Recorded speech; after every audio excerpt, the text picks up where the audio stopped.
नमस्कार दोस्तों, हमारी आज की कहानी का नाम है जूठा चौका।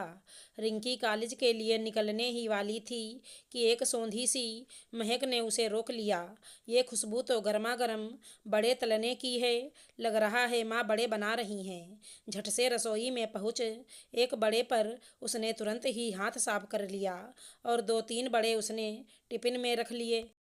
माँ, मेरी सहेलियों के लिए, पूजा को भी तुम्हारे हाथ के बने व्यंजन बहुत पसंद हैं। ए चटोरी, अगर सूखे बड़े तुम यूं ही ले जाओगी तो मैं दही में क्या डालूंगी खुद को।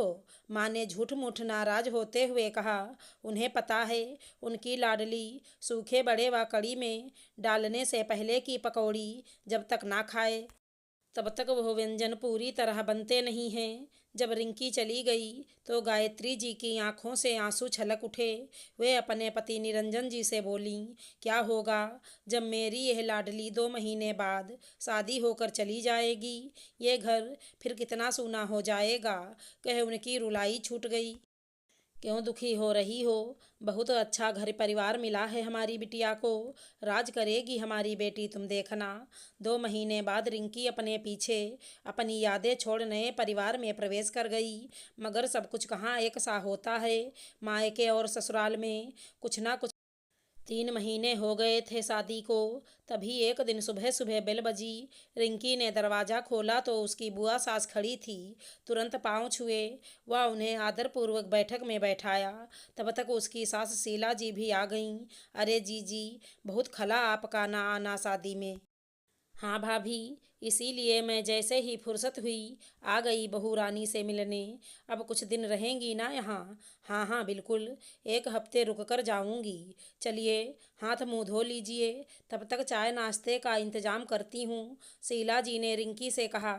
सुनो बेटा, नाश्ते का इंतज़ाम कर लो।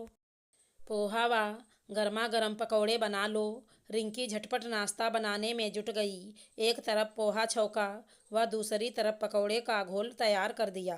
तब तक बुआ सास नहाकर आ गईं। डाइनिंग टेबल पर नाश्ता सजाकर वो गर्मा गर्म पकौड़े निकालने लगी।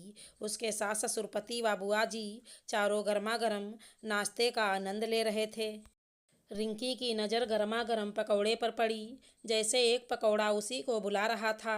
उसका हाथ खुद ब खुद एक पकौड़े पर पहुंच गया और फिर सीधे मुंह में। मगर यह पकौड़े चीज़ ही ऐसी है, एक बार स्वाद मुंह में लग जाए तो हाथ रुकता नहीं है। तभी सासू माँ की आवाज़ आई। रिंकी, जरा पानी तो लाना। मुंह में पकौड़े भरे भरे उसने जी माँ जी बोल दिया। वह मुंह चलाते चलाते ही पानी का जग लिए डाइनिंग टेबल तक पहुंच गई। बुआ सास उसे घूर घूर कर देख रही थी। फिर एकाएक नाश्ता छोड़ उठ खड़ी हुई। फिर गुस्से से बोली, क्यों बहुरिया, तुम्हें जरा भी तमीज नहीं? खाना चौके में खाती हो, अब चौका जूठा हो गया। अब मैं जूठे चौके में बना खाना नहीं खाऊंगी। रिंकी के तो जैसे पैरों तले जमीन ही खिसक गई। उसे तो यह मालूम ही नहीं था कि चौका जूठा भी हो जाता है, खाना जूठा होता है, जूठी थाली हो जाती है। मगर चौके में खाने से चौका जूठा हो जाता है, ये उसने पहली बार सुना था। वह एक अपराधी की तरह कटघरे में खड़ी थी। उसने एक महापाप कर दिया था। मगर सासू माँ उसका पक्ष लेने के लिए खड़ी हो गईं। अरे जीजी, छोड़ो गुस्सा, नई नई है, धीरे धीरे समझेगी। मैं अभी किचन पूरा साफ करके फिर से पकौड़े बना देती हूँ, फिर तो साफ हो जाएगा, जूठा नहीं रहेगा।